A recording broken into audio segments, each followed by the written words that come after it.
Hello everyone, and welcome back to our channel. Today, we're embarking on a new journey, stepping back in time to an era that fundamentally shaped the United States, the 1830s. To truly understand the monumental events that would unfold, we first need to set the stage and get a feel for what America was like during this pivotal decade. Imagine a nation that's still young, brimming with a restless energy and an almost insatiable ambition. The United States in the 1830s was a country in constant motion, a place of deep contradictions, and a landscape on the verge of dramatic, often painful, transformation. The memories of the Revolution were still fresh in the minds of the older generation, while a new generation of Americans, born into a sovereign nation, looked westward with eyes full of hope and determination. This was the era of Andrew Jackson, a time often called the Age of the Common Man. The democratic spirit was soaring, at least for white men, who saw greater political participation than ever before. It was a time of invention and innovation. The first steam locomotives were beginning to chug along newly laid tracks, promising to shrink the vast distances of the continent. Canals, like the famous Erie Canal, had already revolutionized trade, connecting the agricultural heartland of the Midwest with the bustling port cities of the East Coast. Cities like New York, Philadelphia, and Boston were growing rapidly, becoming centers of commerce, culture, and new ideas. But this growth and energy had a clear direction: westward. The idea of manifest destiny, the belief that the United States was divinely ordained to expand across the continent, was taking firm root in the national consciousness. For many white Americans, the West wasn't an occupied land. It was an empty wilderness, a blank slate waiting to be filled.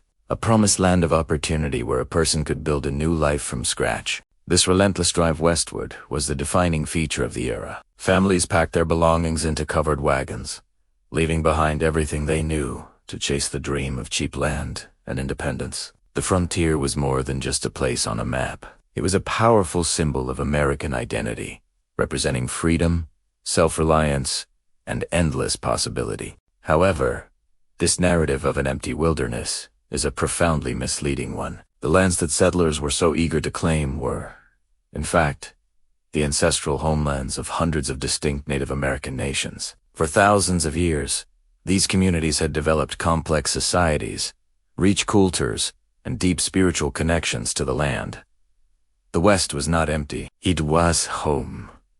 Home. In the southeastern part of the United States, this clash of cultures was becoming especially acute. In places we now know as Georgia, Alabama, Mississippi, and Florida, lived the 5 civilized tribes: the Cherokee, Chickasaw, Echota, Creek, and Sa. The term civilized was used by white society because these nations had, over decades, adopted many aspects of American culture. The Cherokee, for example, had a written language, a formal constitution modeled after the U.S. Constitution, and a thriving agricultural economy. They had established schools, owned farms, and even published their own newspaper, the Cherokee Phoenix. They had done everything asked of them to assimilate and coexist peacefully. But their success, ironically, made the situation worse.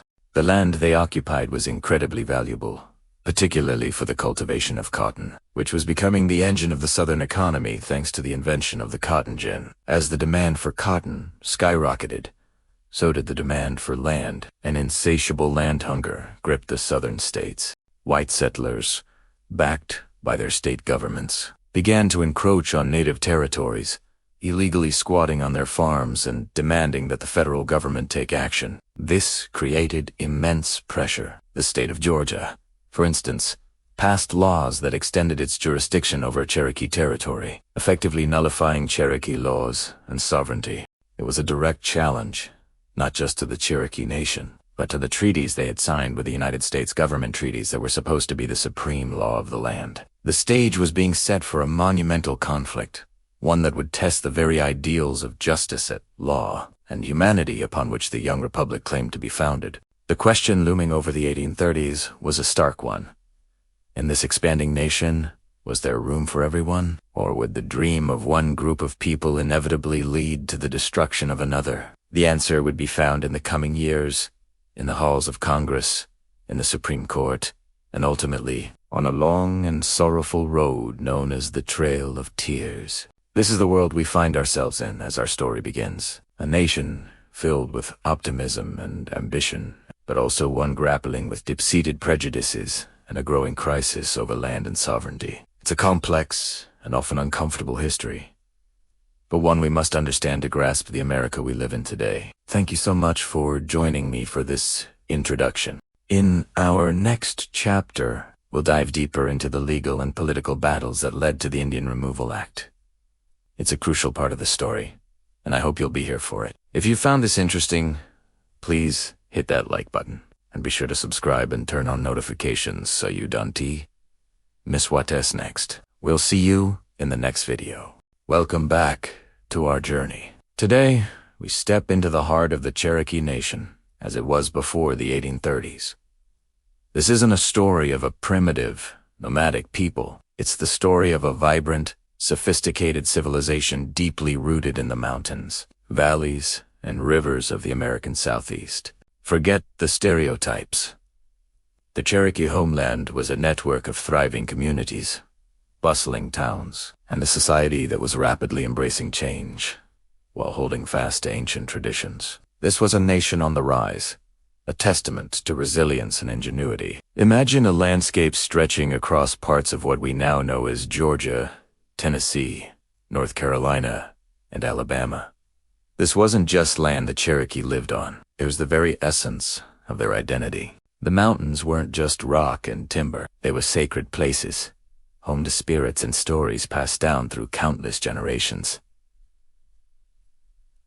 The rivers weren't just water. They were lifelines, providing sustenance, transportation, and a connection to the spiritual world. Every morning, the Cherokee would go to the water for prayer and purification, a ritual that cleansed the body and spirit and affirmed their connection to the Creator and the world around them. This daily practice wasn't just a tradition. It was a physical and spiritual anchor, grounding them in their beliefs and their homeland. The Cherokee people lived in harmony with this land, a concept they called Dujuk Divi, which translates to the right way of living. It was a philosophy of balance, respect, and reciprocity. They saw themselves not as owners of the land, but as its caretakers, entrusted with its well-being for future generations. This belief guided every aspect of their lives, from how they hunted to how they farmed. Their villages were strategically placed along rivers and fertile bottomlands, a testament to their deep understanding of the local ecology. They lived in well-constructed log cabins,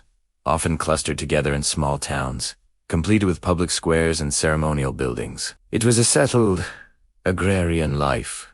Their society was built on a matrilineal clan system, where identity and property were passed down through the mother's line. This structure fostered strong community bonds and a profound sense of shared responsibility. Women held significant power and respect, not just within the family, but in the political and spiritual life of the nation. They were the heads of households and controlled the farmlands, ensuring the well-being and stability of their communities.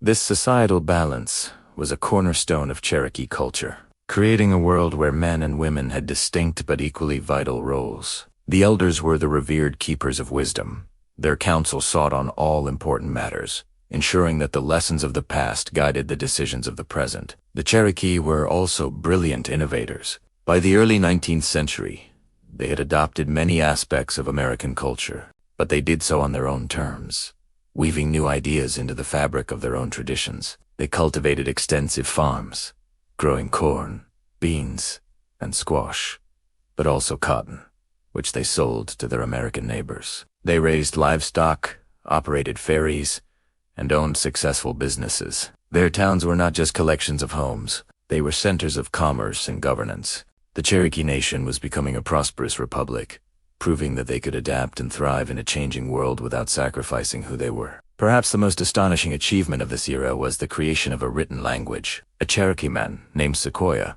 who was not literate in any other language, spent over a decade developing a syllabarious set of written symbols that represent syllables. This wasn't an alphabet, but a unique system perfectly tailored to the Cherokee language. It was so logical and easy to learn that within months of its official adoption in 1821, a huge portion of the Cherokee Nation became literate. Suddenly, they could write letters, record their laws, and preserve their sacred stories in a permanent form. This explosion of literacy led to another incredible development: The establishment of the Cherokee Phoenix, the first newspaper published by a Native American tribe in their own language. First printed in 1828 in their capital of New Echota, Georgia, the Phoenix was published in both Cherokee and English. It shared news from across the Cherokee Nation and the United States, printed their laws, and gave them a powerful voice to advocate for their rights and sovereignty. It was a symbol of their intellectual and political prowess, a clear declaration that they were a civilized and equal nation.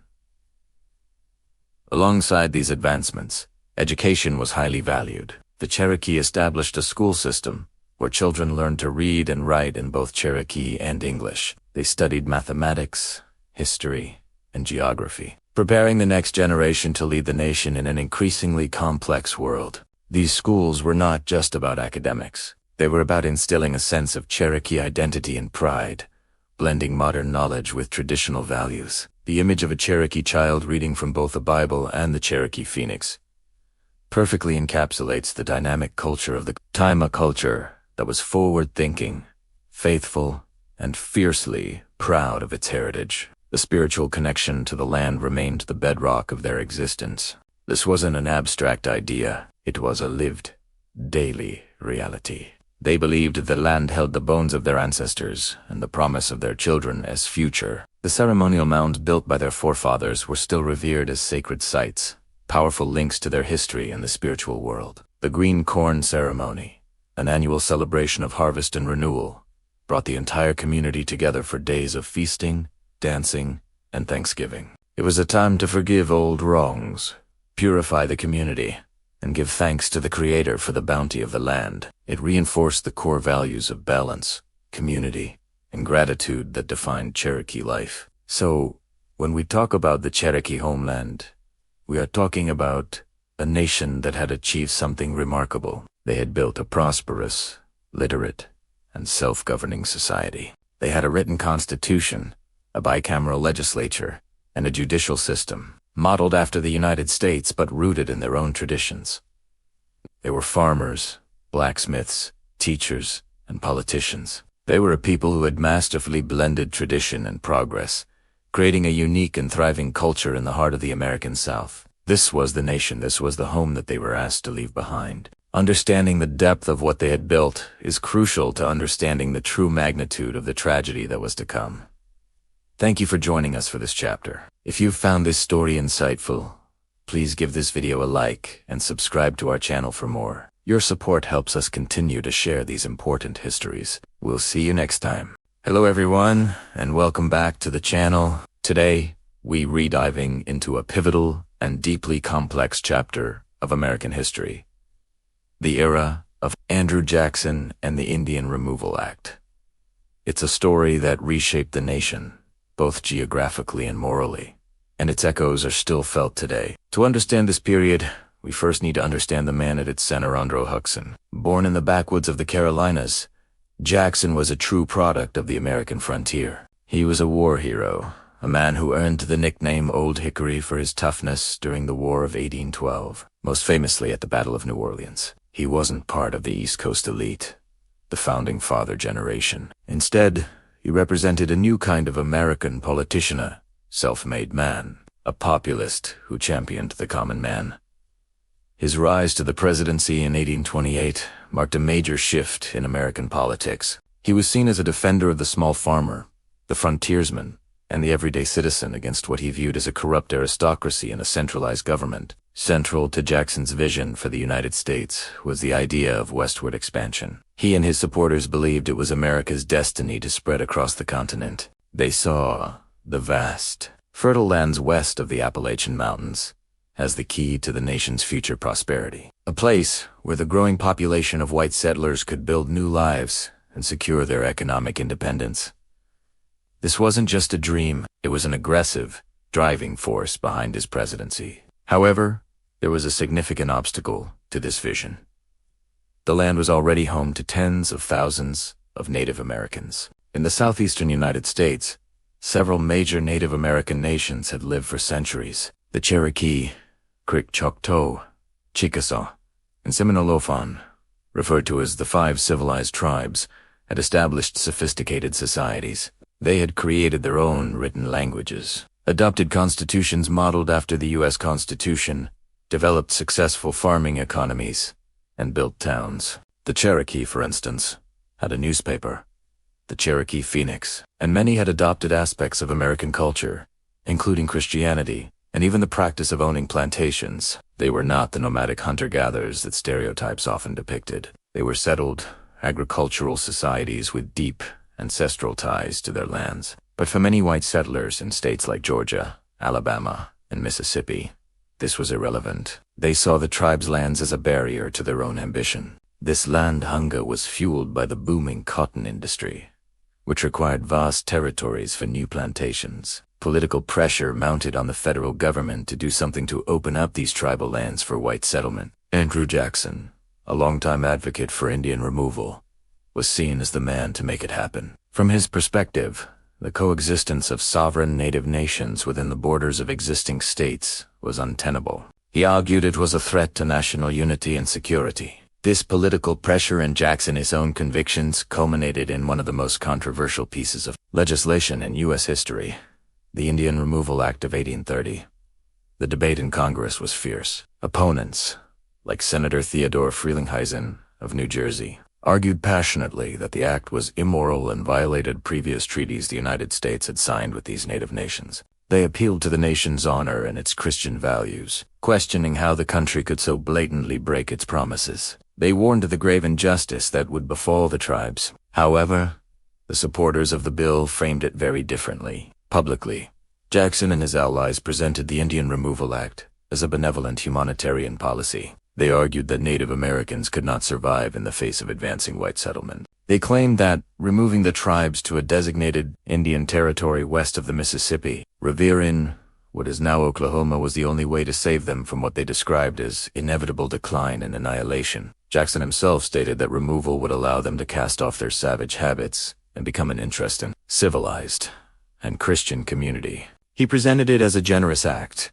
a way to protect them and give them a chance to govern themselves without interference from state laws. The policy was sold to the American public not as an act of conquest, but as an act of mercy. But the reality of the Indian Removal Act was a world away from its stated intentions. The negotiations for land cessions were often conducted under extreme duress. Tribal leaders who refused to sign removal treaties were often ignored in favor of small, unauthorized factions who were willing to sign away their people's ancestral lands in exchange for personal gain. The government used bribery, threats, and intimidation to secure these fraudulent treaties. Once the treaties were signed, the forced removal process began. It was a logistical nightmare and a human tragedy. The U.S. military was tasked with rounding up men, women, and children from their homes, often with little to no warning. Families were forced to leave behind their houses, their farms, their livestock, and nearly all of their possessions. They were herded into stockades and then forced to march hundreds of miles west under brutal conditions. These forced marches became known as the Trail of Tears.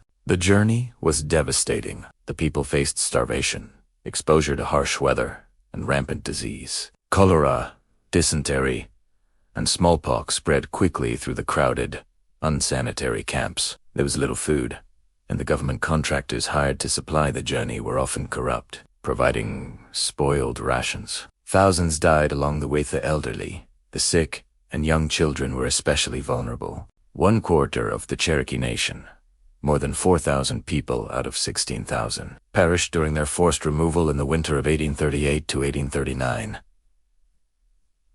Similar tragedies befell the Choctaw, Chickasaw, Creek, and Seminole nations.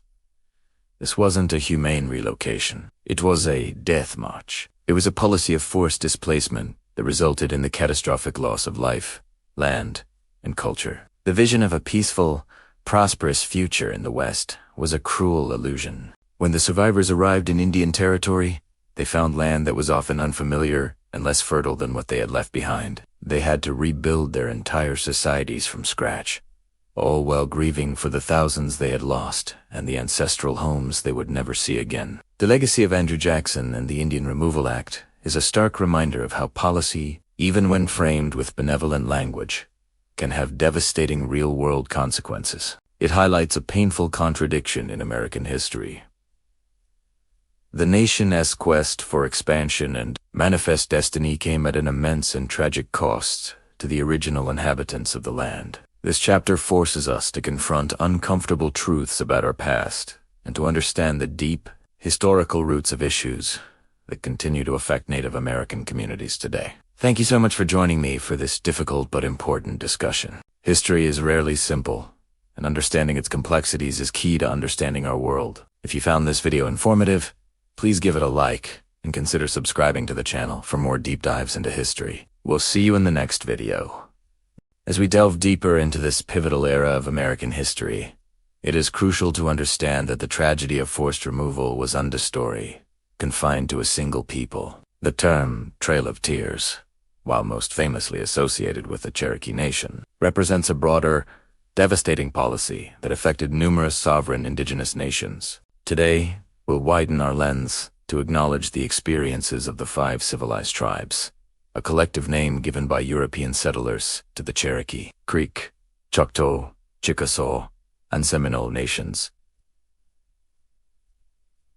Witisname, because these 5 distinct peoples had, over generations, adopted many aspects of the surrounding American culture, including centralized governments, written constitutions, literacy, and even farming practices. They established successful towns, schools, and economies. They were, by any measure, thriving, sophisticated societies. Yet, this very success did not protect them. In fact, it made their ancestral lands in the southeastern United States lands rich with resources and perfect for cotton cultivation, even more desirable to land-hungry settlers and an expansionist government. Each of these 5 nations faced the immense pressure of the Indian Removal Act of 1830.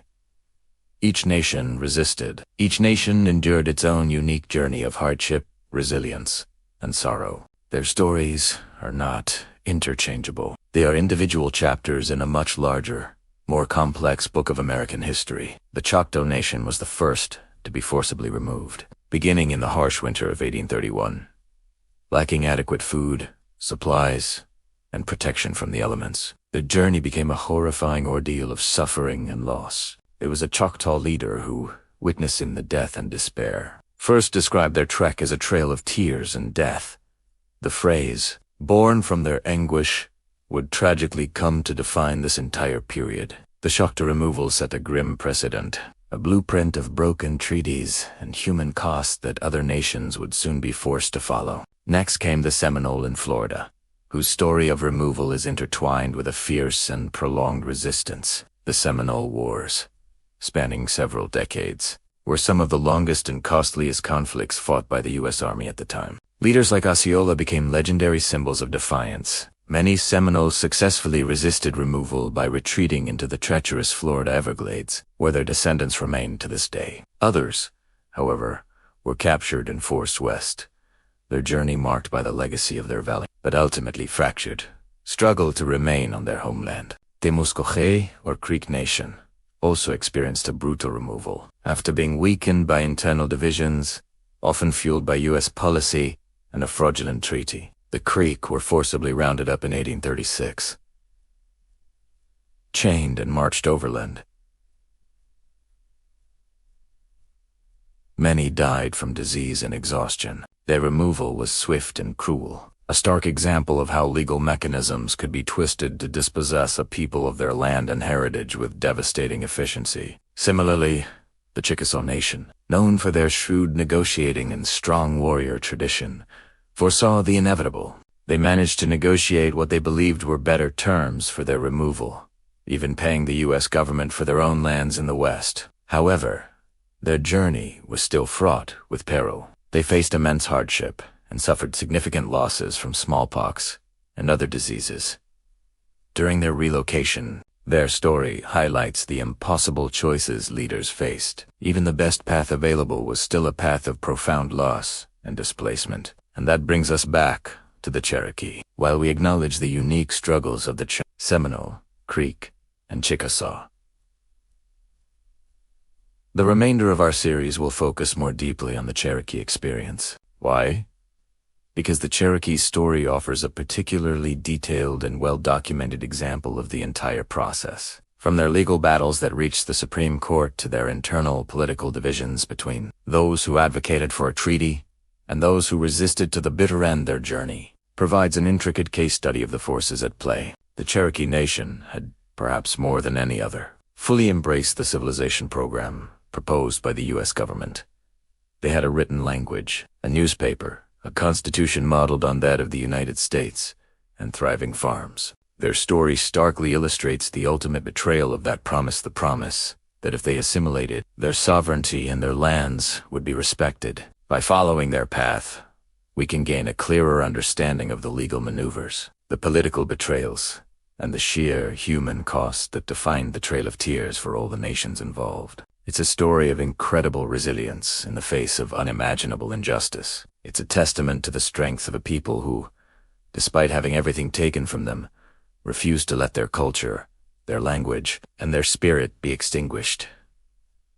Their journey westward was not just a line on a map. It was an odyssey of sorrow, strength, and survival that continues to resonate today. Thank you so much for joining me on this important journey through history. Understanding these stories is vital to understanding the nation we are today. If you're finding this series valuable, please consider liking this video and subscribing to the channel so you don't miss our next chapter. We truly appreciate your support. See you next time. Hello everyone, and welcome back to our series. Last time, we explored the growing pressure on Native American tribes in the southeastern United States. Today, in Chapter 5, we're diving into a story of incredible resilience, ingenuity, and a fight for justice waged not on the battlefield, but in the highest courts of the land. This is the story of the Cherokee Nation's powerful resistance. Faced with the relentless demand for their ancestral lands, the Cherokee people chose a remarkable path.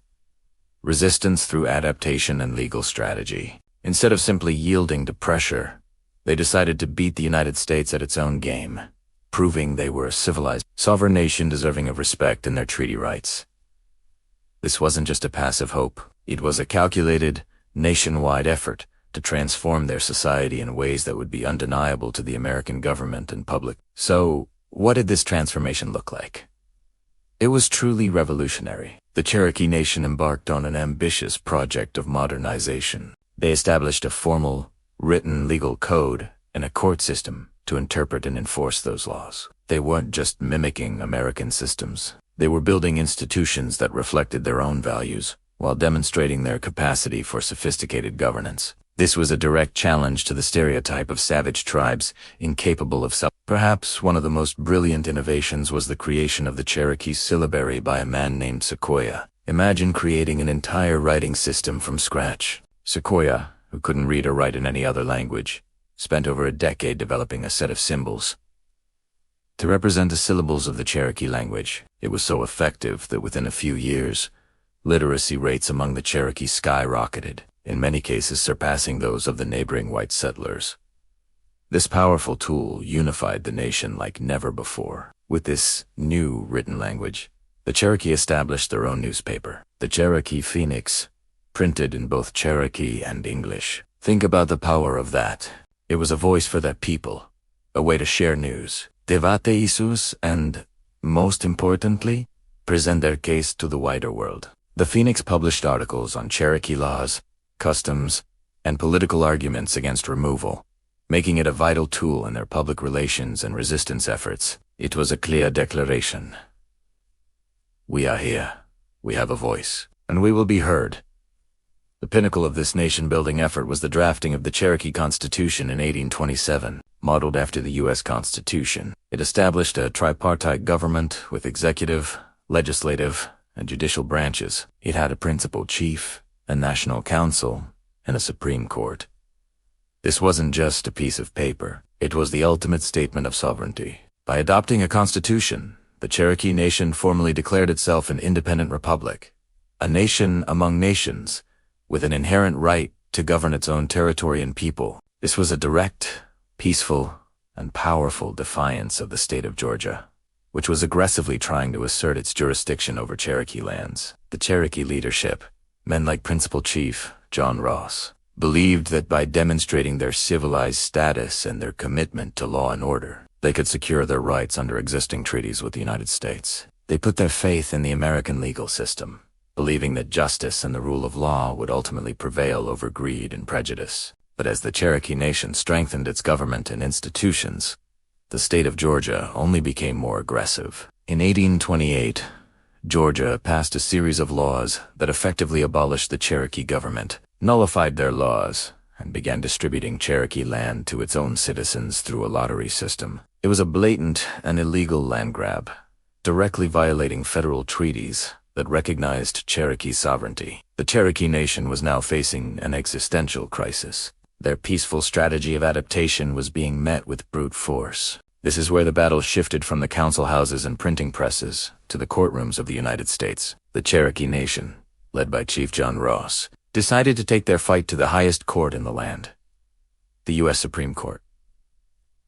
It was an unprecedented move. Never before had a Native American tribe sought to use the American judicial system to defend its sovereignty against a state. They hired top legal counsel, including former Attorney General William Wirt, to argue their case. Their first major case, Cherokee Nation v. Georgia in 1831, hit a procedural roadblock. Chief Justice John Marshall, while expressing sympathy for the Cherokees' plight, ruled that the court did not have original jurisdiction. He defined the tribe as a domestic dependent nation, not a foreign state, and therefore it couldn't sue the state of Georgia directly in the Supreme Court. It was a legal blow, but it didn't end the fight. The door to justice had been closed, but not locked. The legal breakthrough came a year later, in 1832, with the case of Worcester v. Georgia *. The case involved Samuel Worcester and other non-Native American missionaries who were living on Cherokee land with the permission of the Cherokee Nation but without a license from the state of Georgia, which was now required by Georgia's new laws. They were arrested, convicted, and sentenced to hard labor. Their appeal went all the way to the Supreme Court. This time, the circumstances were different, and Chief Justice John Marshall delivered a landmark decision. The court ruled decisively in favor of Worcester and, by extension, the Cherokee Nation. Marshall's opinion declared that the Cherokee Nation was a distinct political community, and that the laws of Georgia had no force within its territory. He affirmed that the federal government, not the states, had sole authority in dealing with Indian nations. It was a stunning legal victory. The Supreme Court had sided with the Cherokee. Imagine the sense of hope and vindication that must have swept through the Cherokee Nation. Their faith in the American legal system had been rewarded. The highest court in the United States had recognized their sovereignty and declared the actions of Georgia to be unconstitutional. They had won, or so it seemed. The Cherokee had successfully used the white man's own laws to defend their rights. They had proven their case through peaceful, legal means. But a legal victory is only as powerful as the will to enforce it. The ruling in Worcester v. Georgia depended on the executive branch, led by President Andrew Jackson, to uphold the law and protect the Cherokee from Georgia. Jackson, a fierce proponent of Indian removal, had no intention of doing so. Ace famously, though perhaps apocryphally, quoted as saying, "John Marshall has made his decision. Now let him enforce it." The president's refusal to enforce the Supreme Court's ruling created a constitutional crisis. It sent a devastating message. The rule of law did not apply when it came to Native American rights. The victory in the courtroom turned out to be a hollow one. The Cherokee had won the legal battle, but they were about to lose the war for their homeland. Their incredible efforts to resist through peace, law, and adaptation had been met with political defiance at the highest level. This chapter in history is a powerful and tragic lesson. It showcases the incredible resilience and sophistication of the Cherokee people, but it also exposes the deep-seated prejudices and political failures of the time. The Cherokee did everything right according to the rules, but the game was rigged against them. Thank you so much for joining me today to explore this critical part of the story. The Cherokee's legal fight is a testament to their strength and determination. Next time, we will confront the heartbreaking consequences of this political failure, as we discuss the internal divisions within the Cherokee Nation and the signing of the treaty that would lead to the Trail of Tears. If you found this video informative, please give it a thumbs up and subscribe to the channel so you don't miss the next chapter. Hit that notification bell, and as always, thank you for watching. We'll see you in the next video. Start a video. Welcome back, everyone. Today, we're diving into Chapter 6, Broken Promises. In our last episode, we saw a glimmer of hope. The Supreme Court in Worcester v. Georgia had sided with the Cherokee Nation, affirming their sovereignty and their right to their ancestral lands. It was a landmark decision, a moment that should have secured their future. But a court ruling, no matter how powerful, is only as strong as the willingness of the executive branch to enforce it, and in this case, that willingness was tragically absent. President Andrew Jackson, a man whose entire political career was built on the promise of westward expansion, was faced with a direct challenge to his authority and his agenda. His reaction would become one of the most infamous moments in American presidential history. The story, possibly apocryphal but perfectly capturing the sentiment of the time, is that Jackson retorted, "John Marshall has made his decision, now let him enforce it." Whether he said those exact words or not, his actions spoke volumes. Jackson completely ignored the Supreme Court's ruling. He made it clear that he had no intention of using federal power to protect the Cherokee from the state of Georgia. He essentially gave Georgia a green light to continue its campaign of harassment and encroachment. For the Cherokee, the highest court in the land had validated their rights, only for the highest office in the land to render that validation meaningless. The promise of justice, so briefly within their grasp, was shattered. With the federal government refusing to intervene, Georgia escalated its pressure immensely. The state government, feeling emboldened by Jackson's defiance, saw this as their golden opportunity to seize the coveted Cherokee lands once and for all. They passed more oppressive laws, invalidated Cherokee statutes, and effectively erased the Cherokee Nation's legal existence within Georgia's borders. The Georgia Guard, a state militia, rampaged through Cherokee territory with impunity. They arrested leaders, intimidated families, and looted property, creating an atmosphere of constant fear and uncertainty. Imagine living in your home, on land your ancestors have farmed for generations, only to have armed men tell you that your laws don't matter. Your government is illegitimate, and your property is no longer yours. This was the daily reality for the Cherokee people. They were being systematically stripped of their rights, their dignity, and their land, all while the American government, which had signed treaties promising to protect them, simply looked the other way. The Treaty of Hopewell, the Holston Treaty, all these solemn agreements were being treated as little more than scrap paper. While Georgia was tightening its grip, the U.S. government wasn't just idly standing by, it was actively preparing for the inevitable. The Indian Removal Act of 1830 had given Jackson the authority he needed, and now he was putting the machinery of removal into motion. Federal agents and commissioners were dispatched to the region, not to enforce the Supreme Court's decision, but to expedite the removal process. Their job was to survey the land, identify routes west, and, most cynically, to persuade or coerce Cherokee leaders into signing a removal treaty. The government's strategy was to divide and conquer. They knew that the Cherokee Nation, under the leadership of Principal Chief John Ross, was overwhelmingly against removal. So, federal agents began seeking out a minority faction within the Cherokee, a group of influential men who, seeing the hopeless situation, began to believe that removal was the only way to save their people from complete annihilation. This group, later known as the Treaty Party, included figures like Major Ridge, his son John Ridge, and Elias Boudinot. These were not traitors in their own minds. They were pragmatists who had lost all faith in the American justice system. They looked at the relentless pressure from Georgia, the president's open hostility, and the growing violence, and concluded that resistance was futile. They believed that by negotiating a removal treaty, they could at least secure the best possible terms for their people, payment for their lands, and a secure new home in the West.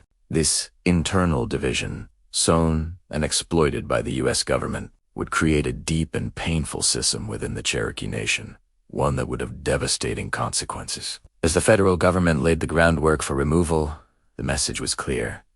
Resistance was no longer an option. The legal battle had been won, but the war for their homeland was being lost. The preparations were not just logistical, they were psychological. The constant presence of soldiers, the surveying of their farms, the backroom dealings with the dissenting factionate, was all designed to break the will of the Cherokee people. It was a calculated campaign to make their situation so untenable. so hopeless that they would have no choice but to agree to leave. The stage was now set for the final, tragic act. The government had ignored the law, empowered the oppressors, and divided the Cherokee Nation against itself. The promises made in treaties, the moral and legal obligations of a nation, were all broken. What followed was not a negotiation between equals, but a forced capitulation. The U.S. government was preparing to use the facade of a treaty to justify the ethnic cleansing of an entire people from their ancestral home. The story of the Treaty of New Echota and the subsequent Trail of Tears is a direct result of these broken promises. It is a somber reminder that laws and court rulings are only as powerful as the integrity of those who are sworn to uphold them.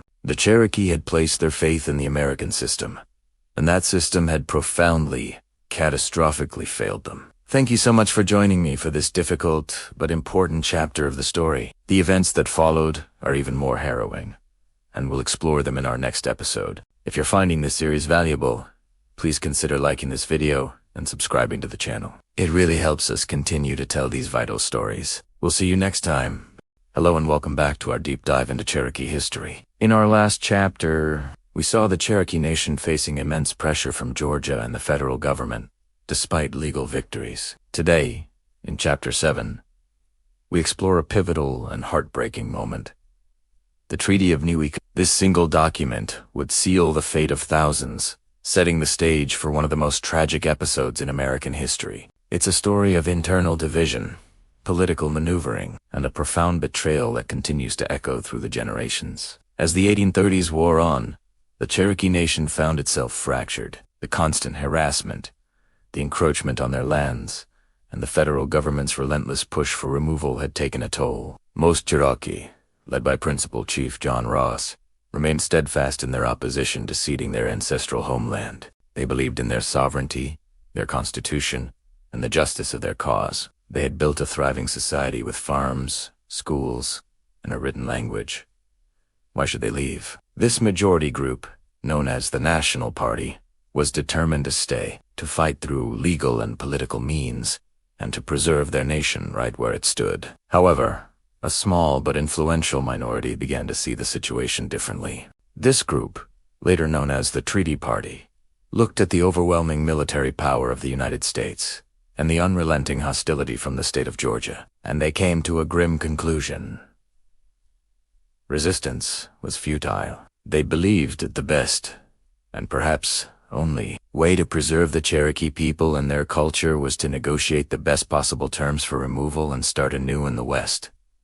They saw this not as surrender, but as a pragmatic choice for survival in the face of impossible odds. The leader of this treaty party was a prominent Cherokee statesman named Elias Boudinot. Was a brilliant man, educated in missionary schools, and had been the editor of the first Native American newspaper, the Cherokee Phoenix. Alongside him were other influential figures like his brother, Stanwaddy, and his uncle, Major Ridge, a respected warrior and political leader. These were not traitors in their own minds. They were realists who loved their people and were terrified of what would happen if they continued to resist. They saw the violence, the poverty, and the despair growing around them and believed that holding on to their land would ultimately lead to the complete destruction of the Cherokee people. This internal division created a deep and painful rift within the nation. Friend turned against friend, and families were torn apart by the debate. The National Party, under John Ross, saw the Treaty Party's position as a betrayal of everything they stood for. They argued that signing any removal treaty would be a voluntary surrender of their birthright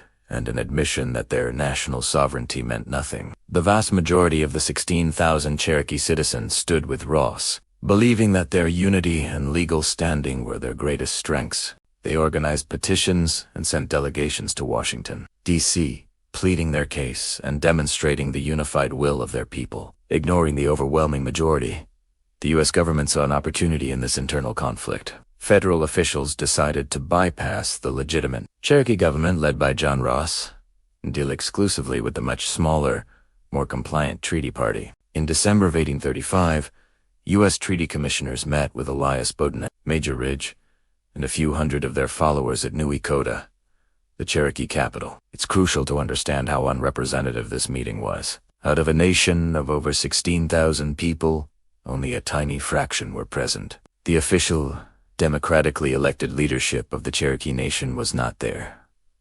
John Ross was not there. The Cherokee National Council was not there. Despite the clear lack of legitimate authority, the small group gathered at New Echota signed a treaty. The Treaty of New Echota stipulated that the Cherokee Nation would cede all its lands east of the Mississippi River in exchange for $5 million and new territory in the west, in what is now Oklahoma. The treaty gave the Cherokee 2 years to voluntarily move. After that, any who remained would be forcibly removed by the United States military. For the Treaty Party, this was a bitter pill, but one they felt was necessary for survival. For the U.S. government, it was the legal document they had been seeking for years. When news of the treaty spread, the Cherokee Nation was engulfed in outrage. Principal Chief John Ross and the National Party immediately declared the treaty a fraud. How could a document signed by a few unauthorized individuals be binding on an entire nation? Ross quickly gathered signatures for a petition protesting the treaty. Over 15,000 Cherokee, nearly the entire population, signed it, demonstrating their overwhelming rejection of the new Echota Agreement. This petition was a powerful testament to their unity and their desire to remain on their land. They were not a conquered people. They were a sovereign nation whose democratic will was being completely ignored. Carrying this massive petition, John Ross and a delegation traveled once again to Washington, D.C., to plead their case before the U.S. Senate. They presented the petition as irrefutable proof that the Treaty of New Echota was illegitimate and lacked the consent of the governed. They met with senators and even President Andrew Jackson, arguing passionately that ratifying the treaty would be a grave injustice and a violation of all previous agreements between their nations. They hoped that the principles of American democracy and justice would prevail. They hoped that the Senate would see the truth and reject this fraudulent document. But their hopes were shattered. The political climate in Washington was overwhelmingly in favor of Indian removal. President Jackson and his supporters were determined to see the policy through. Despite the passionate arguments from Ross and the clear evidence of the petition, the Senate proceeded to debate the treaty. The vote was incredibly close. In May of 1836, the Senate ratified the Treaty of New Echota by a single vote. Just one more senator voting no could have changed the course of history. But with that narrow margin, the fraudulent treaty became the law of the land in the eyes of the United States. The legal justification for the forced removal of the Cherokee people was now set in stone. The ratification of the Treaty of New Echota was the final blow. The Cherokee Nation's legal and political avenues were exhausted. They had played by the rules of the American system, won in its highest court, and demonstrated the democratic will of their people. Yet the U.S. government had chosen to enforce a treaty signed by an unauthorized minority. The 2-year deadline for voluntary removal began to tick down. Most Cherokees, still following John Ross, refused to leave, clinging to the hope that some miracle might yet save their homes. But the stage was now set for the final, tragic act of this drama, the forced removal that would become known as the Trail of Tears. Thank you for joining us for this crucial chapter. The story of the Treaty of New Echota is a powerful lesson in the clash of cultures, the fragility of justice, and the devastating consequences of political division. Next time, we will bear witness to the enforcement of this treaty and the beginning of the Trail of Tears. You're finding this series meaningful. Please like, subscribe, and hit the notification bell so you don't miss the next chapter. Your support helps us continue to share these vital stories. We'll see you then. Imagine the year is 1838. The leaves are turning, painting the Appalachian Mountains in hues of gold and crimson. For the Cherokee people, this is home, a land they have cherished for countless generations. But a shadow is falling across this familiar landscape, a shadow cast by the policies of a distant government. The new president, Martin Van Buren, has decided to enforce the controversial Treaty of New Echota, a document signed by a small, unauthorized faction of the Cherokee Nation. The deadline for voluntary removal has passed. Now, the time for force has arrived. 7,000 soldiers, a mix of U.S. regulars and state militia, begin to converge on Cherokee territory. They march into the heart of the nation, their mission clear and chilling: to uproot an entire people. This wasn't a distant, faceless order. This was an invasion. The soldiers spread out, their blue uniforms, a stark alien presence against the green forests and quiet villages. For the thousands of Cherokee families living peacefully, life is about to be irrevocably shattered. The air, once filled with the sounds of daily life, now crackles with tension and fear. The roundup is about to begin. It started without warning. One moment, a family might be gathered around the breakfast table, sharing a meal. The next, the door is kicked in. Soldiers, armed with rifles and bayonets, storm into their homes. There is no time to pack, no time to reason, no time to say goodbye. At gunpoint, Cherokee men, women, and children are herded out of their houses like cattle. They are forced to leave everything behind. The pots still warm on the fire, the crops ready for harvest in the fields, the sacred family heirlooms passed down through generations. The scene repeats itself across the Cherokee Nation, a brutal and efficient operation of displacement. A mother is dragged away, her children screaming and clinging to her. An elderly man, too frail to walk quickly, is prodded along with the butt of a rifle. In the chaos, families are torn apart. A child, wandering just a few feet from their home, might return to find their entire family gone, vanished into the custody of the soldiers. The roundup is swift and merciless, designed to prevent any organized resistance and to break the spirit of the people. Imagine the sheer terror and confusion. You are in your own home, a place of safety and sanctuary, and suddenly, armed strangers are ordering you out. You have no idea where you are going or what will happen to you. You are forced to leave behind your farm, your livestock, everything you have worked for your entire life. The soldiers ransack the homes, looting anything of value. What they don't take is often left to be claimed by opportunistic settlers who follow in the wake of the army, eager to seize the land and property the Cherokee have been forced to abandon.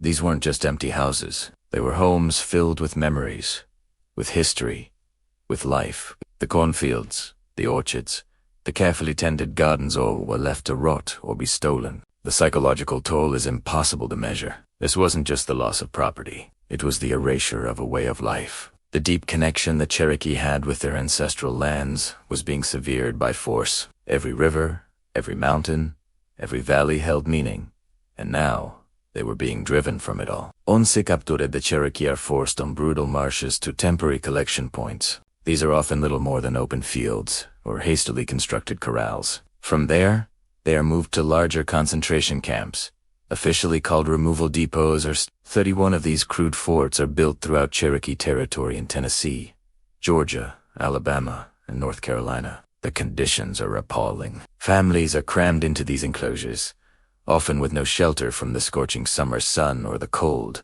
driving rain. The stockades are fenced with high, rough-hewn logs, patrolled by armed guards.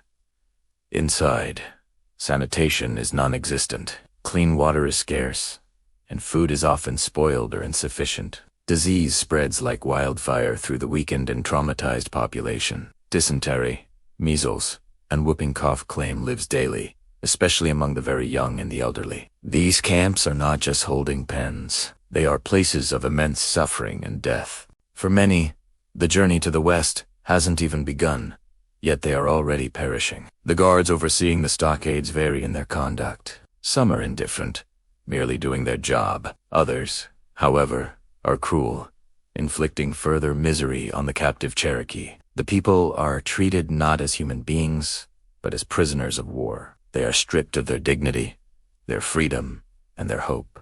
Within these crude wooden walls, the proud Cherokee Nation is being systematically broken. They can only watch as their world crumbles, all while being held captive on the very land that was once theirs. One of the most infamous of these sites is Fort Cass, located in Charleston, Tennessee, which served as the main administrative headquarters for the removal. Thousands upon thousands of Cherokee are funneled through this and other similar stuff. Here, they wait, enduring the heat, the sickness, and the despair, for the order to begin the long march west. The roundup phase of the removal is a story of profound injustice, a dark chapter where homes became prisons and neighbors became captors. It's a stark reminder of how quickly a government's order can turn into a human catastrophe. The soldiers carried out their orders, but not all did so with a clear conscience. Many were deeply troubled by what they were forced to do. Private John G. Burnett, who served as an interpreter, later wrote of his experience with profound regret. He described seeing families wept to search for children that had been scattered by the noise and confusion. He recounted witnessing the sufferings of the Cherokees, with feelings which language cannot express. His words, and others like them, paint a vivid, heartbreaking picture of the roundup, a methodical, state-sanctioned campaign that left a permanent scar on the soul of a nation. The roundup of 1838 was not a battle fought on a field. It was a war waged against families in their own homes. It was the brutal first act of the Trail of Tears, setting the stage for the even greater tragedy to come. By the end of that summer, more than 16,000 Cherokee men, women, and children had been rounded up and imprisoned. Their lives changed forever. They were now exiles in their own land, waiting to be driven toward an unknown future in the West. Thank you for joining us for this chapter of our history. It's crucial that we remember these stories, not just as historical events, but as human experiences filled with sorrow and resilience. If you found this content meaningful, please consider liking this video and subscribing to our channel for more. Your support helps us continue to share these important narratives. See you next time. The first steps were taken, not with fanfare, but with the quiet, shuffling gait of a people resigned to their fate. Chapter 9. The long march begins. In the early morning light, long before the sun's full heat would beat down upon the land, the first detachments were organized. There was no grand ceremony, no solemn farewell. There was only the grim reality of leaving behind homes, fields, and the very ground that held the bones of their ancestors. They were told to walk west, just west. An endless horizon that promised nothing but more of the same dust and sun. The column of people stretched for miles, a river of humanity flowing against its will. The initial pace was brisk, driven by the sharp orders of soldiers, and the desperate, unspoken hope that perhaps the journey would be swift, that this nightmare would end sooner rather than later. But hope is a fragile thing in the face of such overwhelming despair. The conditions were brutal from the very start. The summer sun was a relentless tyrant, baking the earth until the dust rose in choking clouds with every footstep. It coated their skin, filled their lungs, and turned their throats to sandpaper. Water, when it was available, was often brackish and warm, drawn from stagnant pools or muddy creeks. It was rationed strictly, barely enough to moisten cracked lips, let alone quench a deep, burning thirst.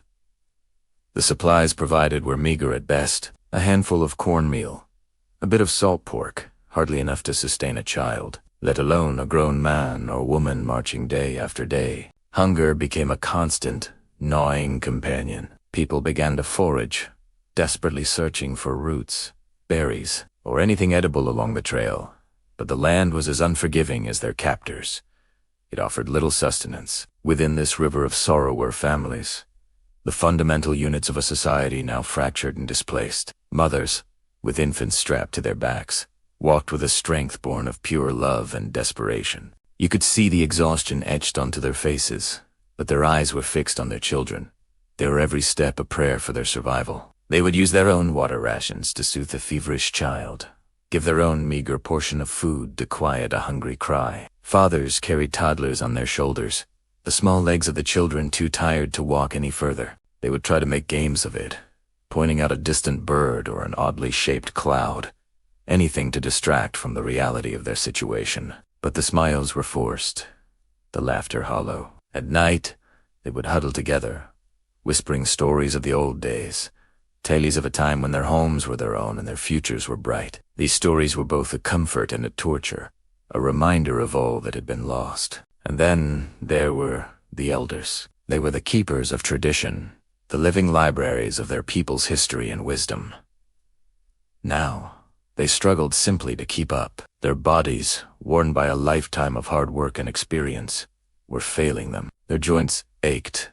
Their breath came in ragged gasps. Younger family members would walk beside them, offering an arm for support, sharing their own blankets against the night's chill. But there was only so much they could do. Each day, the procession would stop, and someone could go no further. A grandmother, her face a mask of quiet dignity, would sit by the side of the trail and tell her family to go on without her. These were the moments that broke hearts. To leave a loved one behind was to violate the deepest tenets of their culture. a culture built on community and mutual care. Yet, the soldiers showed no pity. The column had to keep moving. To stop was to risk being left behind entirely, or worse. The dust was a constant presence. It wasn't just dirt, it was the pulverized remains of their former lives. With every gust of wind, it seemed to whisper the names of places they would never see again, of fields they would never plow, of homes now occupied by strangers. It was a physical manifestation of their loss, a gritty film that covered everything and everyone. As the first week bled into the second, the initial shock gave way to a dull, grinding fatigue. The days blurred into a monotonous cycle of waking, walking, and collapsing into an exhausted sleep, only to repeat the process all over again. The landscape itself seemed to taunt them. The vast, open plains offered no shade, no shelter. The endless expanse of the sky felt less like a symbol of freedom and more like a massive, indifferent eye watching their suffering. The emotional toll was as devastating as the physical one. The constant grief, the fear, the anger, the hopelessness. It all simmered just beneath the surface. Small arguments would erupt over a scrap of food or a space to rest. Friendships forged over a lifetime were strained to the breaking point. Yet, in the midst of this darkness, small acts of incredible kindness shone through. A stranger sharing their last sip of water, a woman helping to mend another's worn-out moccasins, a group of men working together to help pull a stuck wagon from the mud, even though it wasn't theirs. These moments of shared humanity were the threads that held the fraying fabric of their society together. They were a testament to the resilience of the human spirit, a refusal to be completely broken by circumstance. Even as their bodies were being marched west, their spirits fought to hold on to who they were. They would sing traditional songs in the evenings, the mournful melodies drifting over the desolate landscape. The children, with the incredible adaptability of youth, would find ways to play, their laughter a brief, beautiful defiance of the surrounding sorrow. But the reality of the march was undeniable. The trail was already being marked by the shallow graves of those who had succumbed to heat, exhaustion, or disease. Each grave was a fresh wound, a stark reminder of their vulnerability. They were walking away from their past, and with every mile, the future grew more uncertain. The journey had only just begun, but for many, it had already ended. This was the beginning of the long march, a path paved with dust, sweat, and an ocean of tears. A journey that would test the very limits of human endurance and forever scar the soul of a nation. Thank you so much for joining us for this chapter. The story of this journey is one of immense hardship, but also of incredible strength and resilience. If you found this content meaningful, please consider liking this video and subscribing to our channel for more chapters of this important history. Your support helps us continue to share these vital stories. We'll see you in the next one. The sun rises again, casting a pale, weak light over the endless plains. For the pioneers on the westward trail, another day begins, not weed-opy, but with a familiar, gnawing dread. This is Chapter 10. The hardships on the trail. Imagine waking up, not to the smell of coffee, but to the dust of 1,000 wagons. The low moans of the sick, and the biting chill of a prairie morning that seeps right into your bones. This wasn't an adventure for everyone. For many, it was a desperate struggle for survival. The wagon trains, symbols of hope and a new beginning, were also breeding grounds for despair. They were essentially moving cities, but without sanitation, without clean water, and without a moment's rest. People were packed together, sharing everything, including the invisible enemies that traveled with them. Diseases like cholera, measles, and dysentery spread like wildfire through the crowded, unsanitary encampments. A simple cough in the morning could turn into a raging fever by nightfall, and a handshake could pass a death sentence. They called cholera the Blue Death. It was terrifyingly swift. A person could be perfectly healthy at sunrise and gone by sunset. It came from contaminated water sources, a constant danger along the trail. Imagine the fear. Every river, every creek, every water barrel could be harboring a silent killer. The pioneers had no understanding of germ theory. They would often camp at the same spots used by previous parties, unknowingly drinking from water sources tainted by those who had fallen ill before them. There were no doctors, No medicine to speak of. Families could only watch, helpless, as loved ones were ravaged by dehydration and sickness. The trail became dotted with makeshift graves, lonely markers of lives cut short, often with just a simple wooden cross or a pile of stones to mark their final resting place. But disease was not the only specter haunting the trail. Hunger was a constant companion. The journey was supposed to take 4 to 6 months, and the pioneers packed what they thought was enough food. But delays were inevitable. Swollen rivers, broken axles, and impassable terrain could add weeks, even months, to the trek. Supplies of flour, bacon, and coffee dwindled alarmingly fast. A family might start with barrels of provisions, only to be reduced to rationing a few handfuls of flour a day. Hunting was not as easy as the guidebooks promised. The vast herds of bison were unpredictable, and the constant passage of wagon trains had made other game scarce and wary. A failed hunt meant another night with empty stomachs, listening to the cries of hungry children. The pioneers ate whatever they could find. They ate their own worn-out oxen, tough and stringy. They foraged for roots and berries, always risking the chance of picking something poisonous. Starvation wasn't a distant threat. It was a daily reality, a gnawing emptiness that weakened the body and the spirit. The physical toll was immense. And then there was the sheer exhaustion. The journey was a relentless, repetitive march. Day after day, it was the same routine. Wake before dawn, yoke to oxen, walk, and then collapse into a fitful sleep, only to do it all over again. They walked beside their wagons to spare the animals, covering 10 to 20 miles a day. That's like walking a half marathon every single day for half a year. Their feet became blistered and raw. Their bodies ached with a weariness that settled deep in their bones.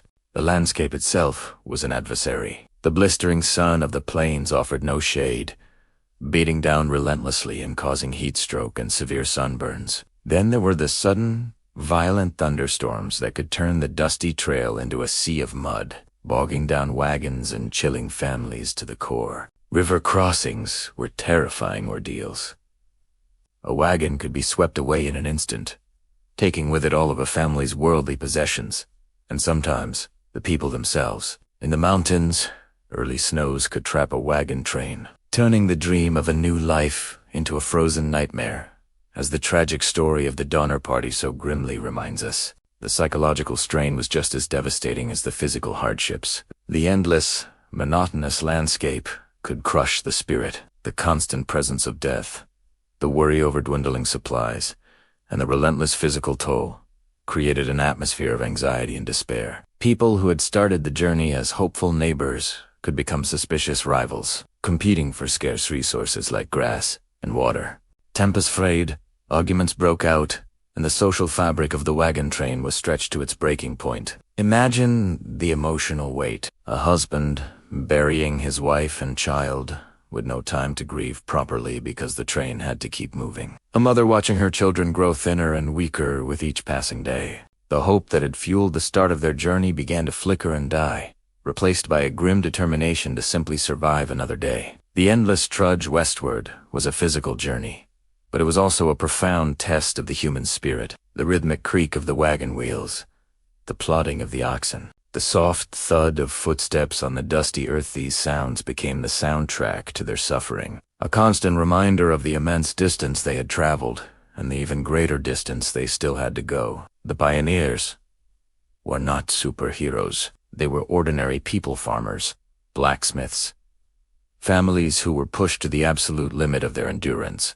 They faced down disease, starvation, and exhaustion with a quiet, stubborn resilience. Their story is not just one of conquest and settlement, but one of incredible hardship and profound loss. It's a testament to what people will endure for the hope of a better life, a dream that, for so many, came at the ultimate price. The westward trail was paved not just with dust and stone, but with the courage, the tears, and the lives of those who dared to travel it. Thank you for joining us on this solemn journey through the hardships of the trail. The stories of these pioneers are a powerful reminder of the sacrifices made in the shaping of a nation. If you found this chapter moving, please like this video and subscribe to our channel for more deep dives into history. We'd love to hear your thoughts in the comments below. Until next time, take care.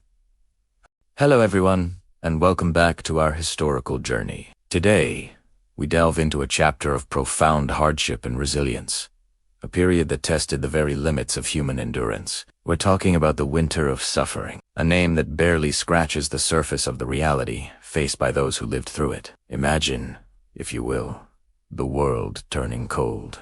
Not just the gentle chill of autumn, but a deep, bone-biting frost that seemed to seep into everything. This wasn't just a change of seasons. For the people we're following, it was the beginning of their worst ordeal. As the days grew shorter and the nights stretched into an endless, frozen darkness, the true nature of their struggle began to unfold. The first snowflakes were perhaps a novelty, a beautiful, fleeting sight. But soon, that novelty was buried under a relentless, suffocating blanket of white. The snow wasn't just on the ground. It was a constant presence in the air, driven by winds that howled like grieving spirits. It piled in drifts that blocked paths, isolated communities, and made every single step a monumental effort. The landscape once a familia became a treacherous alien world of white and gray.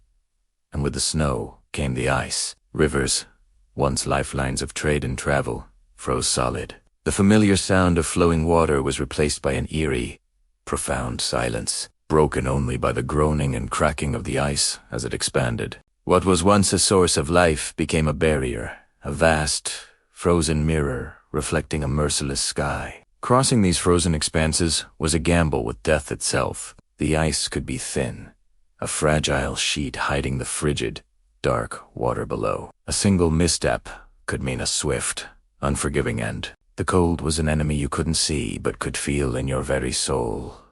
It was relentless. People were ill-equipped for such a brutal onslaught. Their clothing, already worn from months of hardship, was pitifully thin. It offered little more than a psychological barrier against a cold that seemed to pass through fabric as if it weren't there. They huddled together, sharing what little body heat they had, their breath turning to frost in the air. At night, sleep was not a respite, but a dangerous gamble. To fall into a deep slumber was to risk never waking up. To let the cold quietly steal the life from you. And then there was the hunger, an ache that started in the stomach but soon consumed every thought. Food, already scarce, became an almost unobtainable luxury.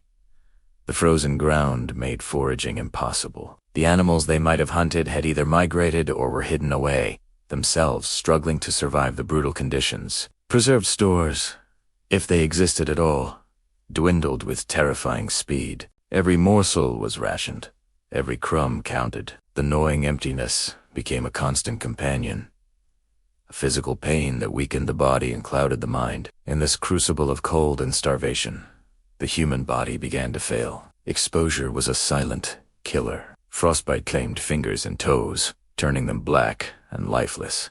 The constant shivering burned precious calories that couldn't be replaced. People grew gaunt, their faces hollowed out by suffering, their eyes reflecting a deep and weary despair. The weakest, the elderly, the very young, and those already sick were the first to succumb. The toll was staggering. Each day brought new losses. Families were torn apart, not by conflict, but by the silent, indifferent cruelty of nature. The act of burying the dead became a near impossible task. The ground was frozen as hard as iron, and those who still had the strength to try often found their own energy failing. Many of the fallen were simply left to the snow, a grim testament to the overwhelming scale of the tragedy. It was a time of immense sorrow, a quiet, protracted disaster where the enemy was the air they breathed and the ground they walked upon. Yet, even in this abyss of suffering, it's crucial to remember the flickers of humanity that refused to be extinguished. The stories from this winter aren't just about death and despair. They are also about incredible resilience. They are about the person who shared their last piece of dried bread. They are about the group that's huddled together through a blizzard, singing songs to keep their spirits from freezing, along with their bodies. They are about the sheer, stubborn will to see another sunrise. These acts of compassion and determination are the heart of the story. In the face of unimaginable hardship, where survival often meant thinking only of oneself, many chose to remain connected, to support one another, to fight for a collective future. They learned to read the signs of the ice, to find shelter where none seemed to exist, and to draw strength from the bonds they shared. The winter of suffering was a brutal, unforgiving chapter. It stripped away everything but the very core of existence. Many were lost, and their memory serves as a somber reminder of the fragility of life. But for those who survived, they were forever changed. They carried the scars, both visible and unseen. But they also carried the knowledge that they had faced the absolute worst and had, against all odds, endured. Their survival was not just a matter of luck. It was a testament to the unyielding strength of the human spirit. As the first signs of thaw eventually appeared, melting the snow and breaking the ice, it marked the end of a long and terrible nightmare. But the memory of that winter, the lessons learned, and the loved ones lost, would echo through generations. Thank you so much for joining me today to explore this powerful and sobering part of history. It's stories like these that remind us of the incredible challenges our ancestors faced. If you found this story meaningful, please consider liking the video and subscribing to the channel for more deep dives into the past. We'll see you next time. Welcome back to our journey through history. In this chapter, we step away from the grand political stage and the military orders to witness the intimate, heartbreaking reality of the Trail of Tears through the personal stories of those who walked it. This is Chapter 12, Personal Stories of Loss. The story of the trail is not one of abstract numbers, but of individual heartbeats, of families torn apart, and of a spirit that refused to be extinguished. To truly understand the depth of this tragedy, we must listen to the whispers from the past. Imagine a small family huddled together against the biting wind. The father, a man who once hunted freely in the ancient forests of his homeland, now watches his children shiver, their faces etched with a hunger he cannot satisfy. His hands, once skilled at crafting tools and building homes, are now tied, his power to protect his family stripped away by forces beyond his control. He carries the weight of his ancestors on his shoulders, a legacy of pride and resilience, now shadowed by a profound sense of helplessness. Now, picture a mother. She walks with a heavy heart, her steps measured and slow. She clutches a small, worn blanket, the last tangible memory of the child she had to leave behind in a shallow, unmarked grave along the trail. The cold ground that claimed her baby is a wound that will never heal. With every step forward, she feels like she is moving further away from a piece of her own soul. Yet, she must continue. For the children who still walk beside her, for the husband whose eyes mirror her own despair, she must find the strength to endure. Her grief is a silent companion, a constant ache that settles deep within her bones. She hums a lullaby her own mother sang to her, a song of comfort and home, now a lament for a life that was stolen. Think of the elders, the wisdom keepers of the Cherokee Nation. These are the men and women who hold the stories, the laws, and the sacred ceremonies of their people. They have lived their lives in the shadow of the Great Smoky Mountains, their roots running as deep as the ancient oaks. Now, they are forced to leave it all behind. For an elder, every mile is a monumental effort. Their bodies weary from a lifetime of labor and love, protests with every step. Some find their journeys end on the trail, their spirits released to join the ancestors they so revered. Their passing is a devastating blow, for with each elder lost, a library of knowledge, a universe of cultural memory, is lost forever. Younger generations would look to them for guidance, for a reassuring word or a familiar story, only to find an empty space where a beloved grandparent once stood. Consider the children, caught in this whirlwind of confusion and fear. They were too young to fully grasp the politics or the treaties, but they understood the cold, the hunger, and the sorrow in their parents' eyes. They saw their homes abandoned, their toys left behind. They walked until their small feet were raw and bleeding. For them, the trail was a terrifying landscape of unfamiliar sights and sounds. The laughter and play that should have filled their days were replaced by a somber silence. Yet, even in this darkness, sparks of childhood resilience would occasionally flicker. A shared glance, a whispered secret, or the discovery of a pretty stone could bring a fleeting moment of normalcy, a brief respite from the overwhelming sadness that surrounded them. Imagine a young man, perhaps just coming of age. He was raised on stories of brave Cherokee warriors and wise chiefs. He was taught to be a protector, a provider. Now, He marches under the watchful eye of armed soldiers, his pride wounded, his future uncertain. He sees the suffering of his people, the indignity they are forced to endure, and a fire of righteous anger burns within him. He has to swallow his rage, channeling it into the grim determination to survive. He carries the heaviest loads, offers his meager rations to the children, and stands guard through the cold nights, his spirit forged in the crucible of this forced march. He represents the future of the Cherokee Nation, a future that must be built from the ashes of this immense loss. These are not just characters in a history book. They were real people. They had names, dreams, and families. They loved their land with a passion that we can only begin to comprehend. The soil of Georgia, Tennessee, and North Carolina was not just dirt beneath their feet. It was sacred ground, filled with the stories of their creation, the graves of their ancestors, and the promise of their children's future. To be torn from this land was not just a relocation. It was a spiritual amputation. Yet, in the midst of this unimaginable suffering, the spirit of the Cherokee people endured. The trail was not only a path of sorrow, but also a vessel for culture and memory. As they walked, they carried more than their meager possessions.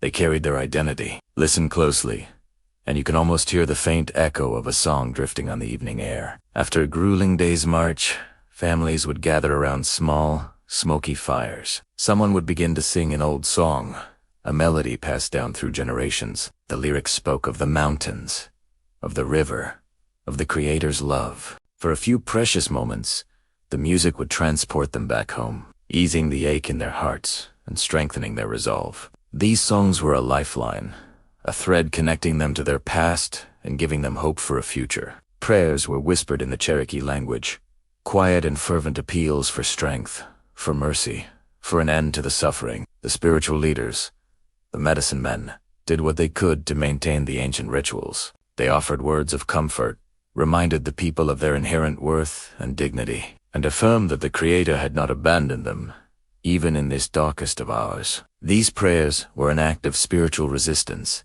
a declaration that their faith could not be conquered by brute force. And then there were the stories. The elders, when they had the strength, would gather the children and share the ancient legends. They told of the great buzzard that shaped the mountains and valleys, of the first man and woman, of the trickster rabbit who outsmarted his foes. These stories were more than just entertainment. They were lessons in survival, morality, and identity. They reminded the children who they were and where they came from. The stories became a portable homeland, a cultural inheritance that could be carried in the heart, even when everything else had been taken away. They were a promise that as long as the stories were told, the Cherokee Nation would live on. Each family had its own collection of stories, its own private rituals of comfort. A mother might retell the story of her child's birth. A father might describe the first deer he ever hunted. These personal narratives, shared in hushed tones, reinforced the bonds of family and community. They were a way of saying, we are still here. We remember. We are a people.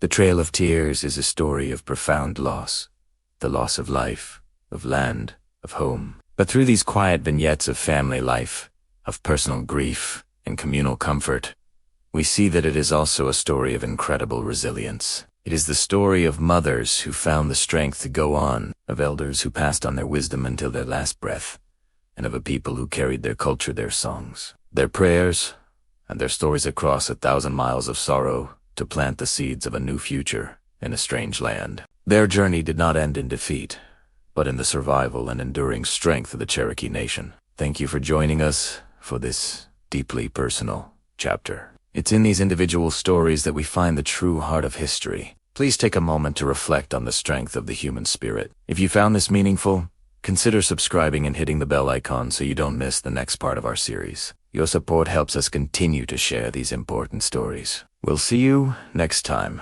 After a journey of unimaginable hardship, the survivors finally reached what was designated as Indian Territorial land that is now part of modern-day Oklahoma. Imagine stepping off that trail, weary to your bones, having lost family, friends, and the world you once knew. The air itself must have felt different. This wasn't the lush, familiar landscape of their ancestral homes in the southeast. This was a new, alien world. The relief of having stopped walking was immediately replaced by a daunting new reality. The land was starkly different. The rolling hills and fertile soil they had mastered over generations were gone. Here, the earth was often harder, the trees unfamiliar, and the climate more extreme. They were farmers, hunters, and artisans, but their knowledge was tied to a specific environment. Now, they had to learn all over again. Think about the first attempts to plant crops. The traditional seeds they brought with them might not have taken to the new soil. The timing for planting and harvesting, a rhythm passed down through generations, was now uncertain. The rivers and streams held different fish, the forests different game. It was a struggle for survival, not just of people, but of a culture deeply intertwined with the land they had been forced to leave behind. But this is where the story shifts from one of pure tragedy to one of incredible resilience. Faced with nothing, they had to create everything. They had no homes, no established farms, no community buildings. They had only themselves, the tattered remnants of their families and clans, and a shared memory of what they had lost. From this desolation, the first sparks of a new society began to glow. Small family groups started clearing land, using whatever tools they had managed to carry with them or could fashion on the spot. They erected rudimentary shelters, log cabins, lean-tos, anything to protect them from the elements. It was a painstaking process, one that required immense physical labor from people who were already exhausted and malnourished. The psychological toll was immense. They were grieving for the thousands who died along the way, grieving for their homes, and grieving for a way of life that had been stolen. Yet, within this grief, they found strength in each other. Communities began to reform, not exactly as they were before, but adapted to their new circumstances. Leaders emerged, not by official appointment, but by their ability to organize, to inspire hope, and to make the tough decisions needed to survive that first critical year. Teato re-established their political structures. The Cherokee, Chickasaw, Choctaw, Creek, and Seminole nations. Each had sophisticated systems of governance. Now, in this new territory, they had to rebuild their councils, rewrite their laws to fit the new reality, and create a sense of order out of chaos. It was a monumental task of nation-building, undertaken in the most difficult conditions imaginable. Think about the children born in that first decade in Indian Territory. Their world was entirely different from their parents. They grew up with stories of the old country, a paradise lost, while their reality was the hard soil of Oklahoma. Yet, it was for them that the survivors worked so tirelessly. They were determined to preserve their language, their ceremonies, their identity, and pass it on to the next generation. Schools were among the first public buildings they prioritized. They understood that education was key to their survival and their ability to navigate their new relationship with the United States government. They printed newspapers, established courts, and built churches. They were not just rebuilding houses. They were rebuilding the very fabric of their civilization from scratch, demonstrating a spirit that refused to be broken. The challenges were constant. Resources were scarce. The rations promised by the government were often late, insufficient, or of poor quality. Disease, which had ravaged them on the trail, continued to be a threat in their new, weakened state, and they had to contend with the fact that they were now neighbors with other tribes, both those indigenous to the area and other eastern tribes, who had also been forcibly relocated, leading to new dynamics and occasional conflicts over resources. Yet, despite it all, they endured. The story of their arrival in Indian Territory is not just an epilogue to the Trail of Tears. It is the first chapter of a new story, a testament to human endurance and the unyielding power of a community to rebuild, to remember, and to create a future from the ashes of the past. The nations they reestablished in Oklahoma would go on to thrive, creating a unique and vibrant society that continues to this day. Thank you so much for joining me on this journey through such an important part of history. If you found this story meaningful, please like this video and subscribe to the channel for more. Your support helps us continue to share these powerful stories. See you next time. Hello, and welcome back to our series. We've journeyed through the harrowing story of the Trail of Tears. A story of injustice, suffering, and a forced march that stained the pages of history. Today, in our final chapter, we turn our attention to the aftermath, to the enduring legacy of this tragic event. What happens after the last step is taken on a trail paved with sorrow? How does a nation recover from a wound so deep? This is the story of the legacy of the trail, a story of immense loss, but also of a spirit that refused to be extinguished. It is about remembering the fallen and honoring the survivors who carried the flame of their culture into a new, uncertain future. The numbers are staggering and difficult to comprehend. Out of the approximately 16,000 Cherokee who were forced from their ancestral lands, an estimated 4,000 perished. That's 1 in every 4 people. They succumbed to disease, starvation, and the sheer exhaustion of the brutal journey. Imagine that for a moment. Entire families were wiped out. Elders, the keepers of tradition and wisdom, were lost. Children, the future of the nation, never reached their destination. This wasn't just a loss of individuals. It was a demographic catastrophe, a deep, gaping wound inflicted upon the Cherokee Nation. The trail itself is a monument to this loss, a silent testament to the thousands of unmarked graves that lined the route from the southeastern woodlands to what is now Oklahoma. This immense loss of life is the most immediate and tragic legacy of the Trail of Tears, a scar that time can never fully erase. Beyond the sheer numbers, the trail left deep, invisible scars on the collective psyche of the Cherokee people. It was a profound trauma, an experience of utter betrayal and helplessness. They were a sovereign nation, with their own constitution, their own language, their own thriving society. And yet they were treated as less than human, driven from their homes at gunpoint. This event shattered their sense of security and their trust in the United States government. The memory of the Nunadali, the trail where they cried, became ingrained in their cultural memory, passed down through generations and stories, songs, and family histories. It created a shared experience of grief and a lasting sense of injustice. The psychological impact of this dispossession and forced removal continues to resonate today, shaping Cherokee identity and their relationship with the wider world. It's a reminder of a promise broken and a people wronged. Yet, to focus only on the tragedy is to miss the most powerful part of this story. The legacy of the Trail of Tears is not just one of sorrow, it is also one of almost unbelievable resilience. After enduring the unimaginable, the survivors did not simply give up. They arrived in a new, unfamiliar land Indian territory, with almost nothing but the clothes on their backs and the spirit in their hearts. And from that desolate starting point, they began to rebuild. This is perhaps the most astonishing chapter in the Cherokee story.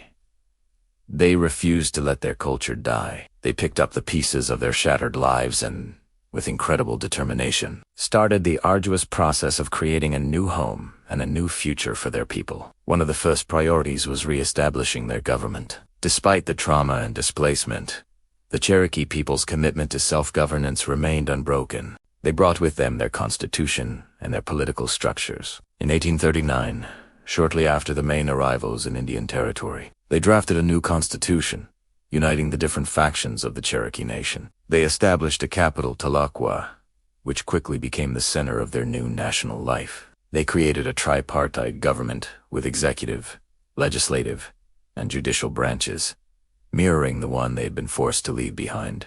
This wasn't just about creating order. It was a powerful act of defiance. It was a declaration that they were still a sovereign nation, capable of governing themselves, despite everything the United States had done to dismantle their society. Alongside their government, the Cherokee placed a tremendous emphasis on education. They knew that knowledge was key to their survival and prosperity. Before the removal, they had already established a sophisticated school system, and they were determined to rebuild it. In the 1840s and 50s, the Cherokee Nation created an extensive public school system that was, by many accounts, superior to those in neighboring states like Arkansas and Missouri. They established primary schools throughout their territory and founded 2 institutions of higher learning, the Cherokee Male Seminary and the Cherokee Female Seminary. Opened in 1851, these seminaries offered advanced curricula, including subjects like algebra, Latin, and philosophy. The focus on educating both men and women was progressive for its time and demonstrated a deep investment in the future of their nation. It was a way of empowering the next generation to navigate the challenges of their new world. And,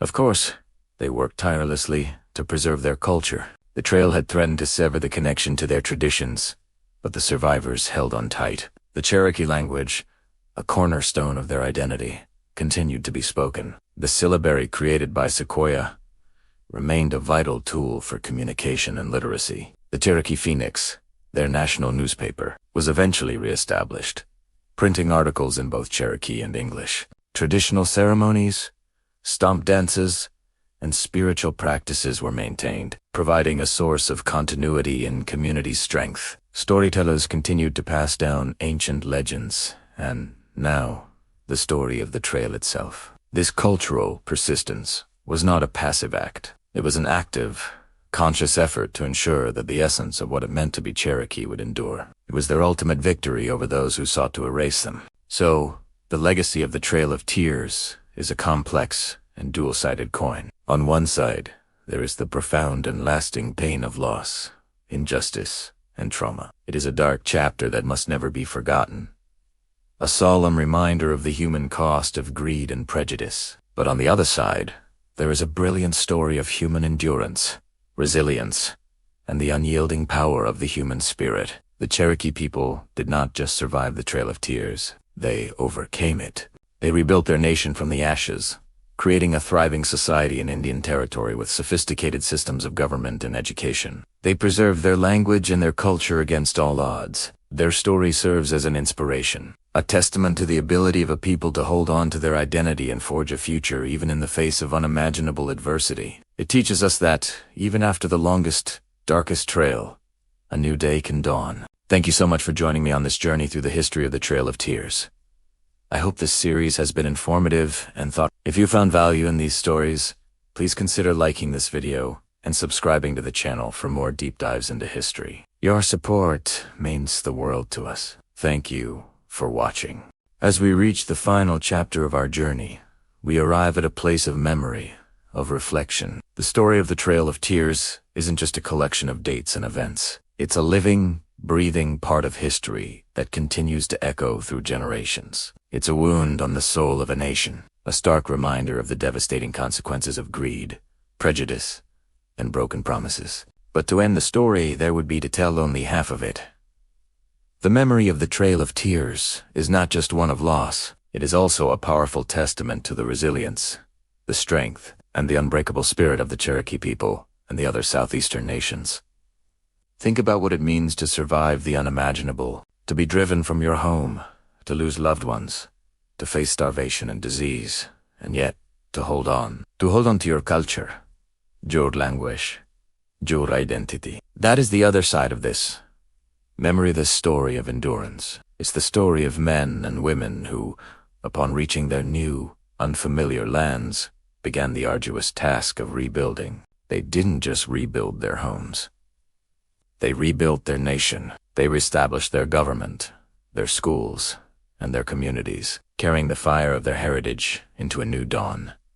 This resilience is the true heart of the story. The Cherokee people, against all odds, preserved their sovereignty and their cultural identity. They adapted, they innovated, and they refused to be erased. The story of the Trail of Tears is therefore a dual narrative. It is a profound tragedy, a cautionary tale of injustice that we must never forget. But it is also an incredible saga of human survival and cultural perseverance. It teaches us that, even in the face of overwhelming darkness, the human spirit can find a way to endure and even to flourish. When we talk about remembering the Trail of Tears, we're not just recalling a sad event from the past. We are honoring the people who walked it. We are acknowledging their pain, but we are also celebrating their incredible strength. It's a story that forces us to confront uncomfortable truths about our history, but it also offers a powerful lesson in hope and the enduring power of community. The memory is complex, painful, and inspiring